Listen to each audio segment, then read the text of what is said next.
एक दूसरा फैक्टर बहुत महत्वपूर्ण है और दूसरा फैक्टर है तुक्का लगाने की क्षमता। इसमें हंसी आती है पर दरअसल ये बड़ी गंभीर बात है। हंसी आपको तुक्का शब्द से आ रही है। दरअसल मैं बताना चाह रहा हूं कि तुक्का बहुत वैज्ञानिक वस्तु है। तुक्का बहुत यादृच्छिक या आर्बिट्रेरी मामला नहीं है, बहुत वैज्ञानिक चीज है। चलिए हम समझने का प्रयास करें। जैसे जनरल कैटेगरी में मान लीजिए कि आप एग्जाम दे रहे हैं और आपको 110 या 112 मान लेते हैं, 56 प्रश्न आपके ठीक होने चाहिए। आपका स्कोर 112 हुआ और आप प्रीलिम्स में क्वालिफाई हो गए। ठीक है, अब 56 प्रश्न आपके सही हैं, इसका मतलब है नेगेटिव मार्किंग हटाने के बाद इतने सही हैं। जो यूपीएससी का नेगेटिव मार्किंग का तरीका है वो बड़ा ही सिस्टमेटिक तरीका है। नेगेटिव मार्किंग का मेथड संक्षेप में समझ लें, बहुत वैज्ञानिक है। उसका फायदा क्या है, नुकसान क्या है, दोनों बातें स्पष्ट होनी चाहिए। मेरी जनरल सलाह ये है कि तुक्का जम के लगाइएगा परीक्षा में, लेकिन मैं उस सलाह पे आने से पहले वजह समझाना चाह रहा हूं आपको। और ये सलाह सबको नहीं है, किसको नहीं है ये आपको खुद जज करना है अभी की बात सुनने के बाद। जनरल सलाह यही है।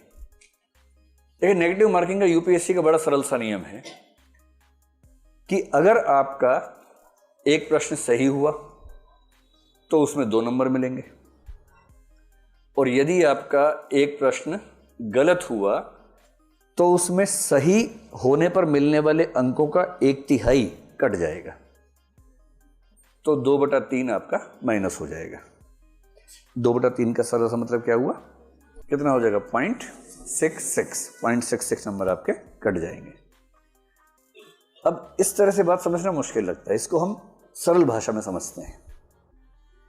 मान लीजिए कि आपने पेपर देखा, उसमें प्रश्न क्रमांक 1, 2, 3 और 4, आपको चारों का अता पता ही नहीं है बिल्कुल भी। आपको यह भी नहीं समझ में आ रहा कि ये वही पेपर है जो मैं देने आया था, कोई और पेपर है, समझ नहीं आ रहा है, कुछ भी नहीं पता आपको उसके बारे में। ऐसे 4 प्रश्न हैं। यूपीएससी ये नहीं चाह रही कि तुक्का मारने वालों को नुकसान हो। कहीं कहीं नेगेटिव मार्किंग का पर्पस क्या होता है कि तुक्का लगाने वालों को नुकसान होना चाहिए। यूपीएससी केवल ये चाहती है कि तुक्का लगाने वालों को फायदा ना हो। मैं उम्मीद कर रहा हूं कि आप दोनों का अंतर समझ पा रहे हैं। तुक्का लगाने वाले को नुकसान हो ये मंशा नहीं है, तुक्का लगाने वाले को फायदा ना हो मंशा ये है। कैसे ये मंशा है, सिंपल प्रोबेबिलिटी है कि चारों प्रश्नों में 4-4 ऑप्शंस हैं और आपको एक भी नहीं आता है। आपने पहले प्रश्न में 4 में से रैंडमली कोई भी लगा दिया, सही होने की संभावना कितनी है, 1/4 है। आपने चारों प्रश्नों में तुक्का लगाया, सही होने की संभावना कितनी है, 1/4 है। सिंपल लॉ ऑफ प्रोबेबिलिटी कहता है कि आपका 1 ठीक होगा, 3 गलत होंगे। 1 ठीक होने से 2 नंबर मिलेगा, 3 गलत होने से 2 नंबर कटेंगे, और इसका मतलब है कि आप 0 के 0 हैं। अगर आपने 4 प्रश्नों में तुक्के लगाए तो स्कोर आपका 0 ही रह जाएगा। इसलिए इन्होंने जो नेगेटिव मार्किंग की कसौटी रखी है कि 3 गलत प्रश्नों पर उतने ही नंबर कटेंगे जितना 1 सही होने पर कटते हैं, इसके पीछे का आर्गुमेंट ये है। इससे सरल सा निष्कर्ष है कि तुक्का लगाने से फायदा हो ना हो, नुकसान तो नहीं होता है। एक निष्कर्ष निकलता है ये वाला, तो नुकसान तो हो ही नहीं रहा इससे। अब भगवान करे कि मान लीजिए कोई तुक्का लगा, 2 ठीक हो जाए बाई चांस, सोच के देखिए।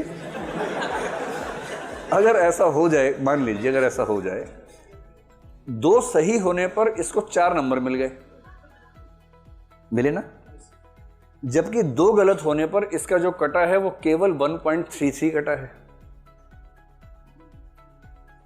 और इसका मतलब ये हुआ कि अब ये बराबर नहीं है, अब इसको 2.67 मार्क्स का शुद्ध लाभ मिला है, केवल इस वजह से कि इसने 4 में से 2 तुक्के सही कर दिए। आप मेरी बात समझ गए।